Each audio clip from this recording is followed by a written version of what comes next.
Keby som vám povedala, že tieto nechty boli nalepené lepiacimi pásikmi a nie lepidlom, verili by ste mi? Toto sa deje niektorým ľuďom, keď si aplikujú nechty lepiacimi pásikmi, proste im veľmi ľahko odpadnú. Ale vďaka týmto hekom vám budú držať ako pribité.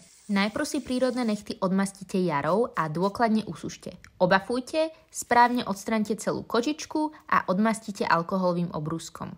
Potom nalepte lepiaci pásik, ktorý poriadne pritlačíte, nahrejete fénom, znovu pritlačíte a priložíte o nechty, kde to podržíte a znovu trochu zahrejete. Takto aplikované nechty vám vydržia aj zatlačenie do tvrdej zeleniny a jednoznačne sa vám nestane, že by vám len tak odpadli. Teplý vzduch z fénu totižto aktivuje lepidlo a jar zase odmastí vaše prírodné nechty od všetkých olejov, aby mohlo lepidlo tiež správne priľahnúť. Odkedy používam tieto triky, tak mi lepiace pásiky vydržia kľudne až 10 dní. No a tu sa môžete pozrieť na tú silu. Naozaj famózne. Dajte vedieť do komentu, či používate tieto triky